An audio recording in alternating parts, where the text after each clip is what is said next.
Magandang araw mga kakutsero. Ito na naman po ang inyong lingkod na si Jigs na magbibigay sa inyo ng giya ngayong araw ng Sabado. Ngayon po ay January 11 at meron po tayong 7 magagandang karera. Uulitin ko po sa inyo, itong aking giya ay purely review and analysis ko lamang at walang halong information. Ang start time po natin ngayong Sabado ay alas 3 ng hapon. At simulan na po natin. Race number 1, kung saan po magsisimula ang winner take all. Pilracom rating based handicap system race, class 4, 22 to 27 split. Distance is 1,400 meters at dito po ay may 7 kalahok. Maaga pa lang, medyo mahirap na, mukhang maraming may panalo rito. Pero sa akin, sa sarili kong opinion, sa tingin ko pwedeng mauna rito yung boss ako naman na papatubayan ni Patricio Dilema. Alam naman natin itong si boss ako naman ay tinalo po ni Anyo 96, segundo po siya ron at nagprueba po ito ng 1.26 media. Kung titingnan natin, siya po ang may best time sa karerang ito, Although ang pwedeng magbigay sa kanya ng konting pressure, sa tingin ko kaya naman niya yung numero 5 Just Me. Pero sa tingin ko hindi na papopormahin ni boss ako naman yan. At ito naman si Bantay Sarado, sa tingin kong pwedeng makalaban niya ay nanalo po yan, At hindi biro-biro ang tinalo niya, Nakaraan, inabot po niya si Chocolate Thunder, At nagpreba rin po yan ng 1.26 media, Sa tingin ko siya ang mahigpit na makakalaban niya rito, Kung sakaling magkaroon ng pressure, Ito namang big battle, bagong baba ng rating basis, At from EA Abrea ay binigay na po kay JR Sargen de Ocampo, kaya dito sa race number 1, sa tingin ko, magtatatlo ako rito, Doon ako sa numero 4, boss ako naman. Panigundo ko po dyan, numero 2, Bantay Sarado. At isasama ko pong pandiyado, numero 6, Big Battle. Sa race number 2, kung saan po magsisimula ang pick 6, Pilracom rating based handicap system race, class 3 and 4, 34 to 39, 40 to 46 merge. Distansya is another 7 oktabo or 1,400 meters. At dito po may 6 na kalahok, Dito, marami ding may panalo rito, Although, tinalo na sa datingan ni Sophisticated itong sila Latrope, Dahil yan si Latrope, nung last run, tinalo po ni Jungkook yan, kapiraso lang, si Sophisticated, Kaya lang, ang nakikita ko po dito, ang pwedeng magdala ng unahan dito, yung numero 4 Euroclydon, na ibinalik na po kay Ryan Basel. Gamay niya po ito, Sa tingin ko, solo ere siya rito, si Euroclydon. At alam naman natin matapang mauna to, si Euroclydon. Si Cosmos naman, galing po sa panalo yan, Ito namang si Catbell, nasigundo po yan nakaraan.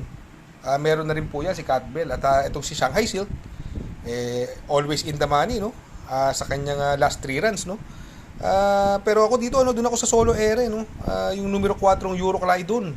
At panigundo ko po dyan, sa tingin ko yung pwedeng tumalo, numero 1 Sophisticated.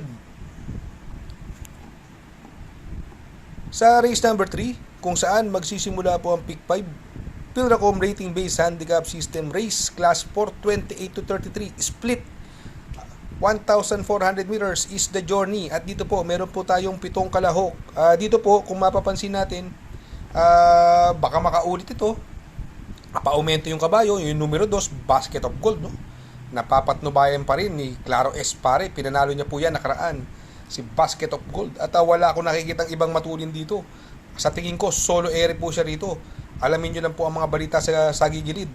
At sa tingin ko, lamang po yan, ang tingin kong pwedeng magbigay ng magandang laban dito, yung gamay po ni Onyok Garcia, numero 3, Full Combat Order. Sa tingin ko, siya po ang mahigpit na makakalaban ni Basket of Gold. Kaya dito po, sa race number 3, ang pili ko po dyan, doon ako sa numero 2, Basket of Gold. At ang panigundo ko naman po, numero 3, Full Combat Order.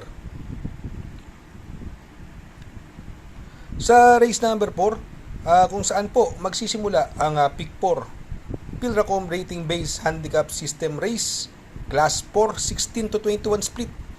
Another 1,400 meters. At dito po, meron po tayong 7 kalahok. Dito po, no, kung mapapansin po natin, no, bagong baba ng rating basis yung numero 3, Carmela Slab, nasasakyan ng apprentice sa si GL Ciego, no.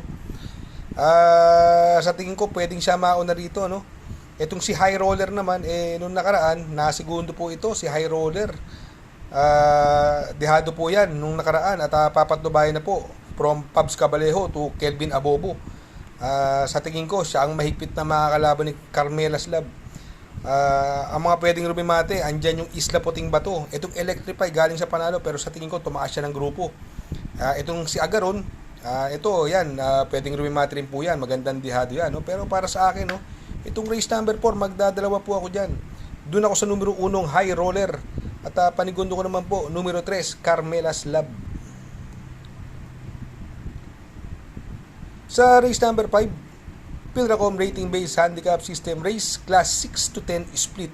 Distance is 1,400 meters at dito po may siyam na kalahok, no. Dito po, no, kung mapapansin natin itong karerang ito, no, walang ibang matulin dito bukod kay Don Damiano at kay Sinag, pero tingin ko kaya niya airin ito, no. Itong si Don Damiano, mga huling laban ito, ang gagaling ng tinakbo, no. Huling laban ito, nasigundo po ito, no. Kaya lang binigay na po kay JC Guerra. Sana mapalundag niya ng maganda si Don Damiano at pilitin niyang mauna. Sa tingin ko malaki chance po niyan yung Don Damiano, no. Itong Memory of the Sun naman, ito may bisyo po ito, no. Laging nahuli sa larga, no. Nung last run, nung huling laban nila, halos malyamado na itong Memory of the Sun, no. Kaya lang tersero lang po siya ron.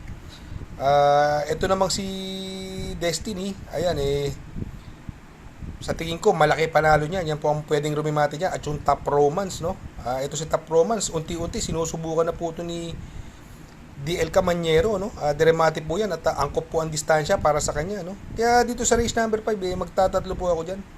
Doon ako sa numero 2, Don Damiano. Panigundo ko, numero 7, Destiny. At isasama ko pong pandiado, numero 6, Top Romance. Sa race number 6, Pilracom Rating Based Handicap System Race, Class 5, 11 to 15 split. Distance is 1,400 meters at dito po may 10 kalahok, no. Dito sa karerang ito, no, ito mga bagong baba po rito, no, yung Antonio de la Mugis. Bagong baba ng rating basis po yan. At itong numero 7 si Aliana, binigay na po kay De Ocampo, no. At itong 7 of Diamonds at alam naman natin gamay ni Kelvin Abobo yan.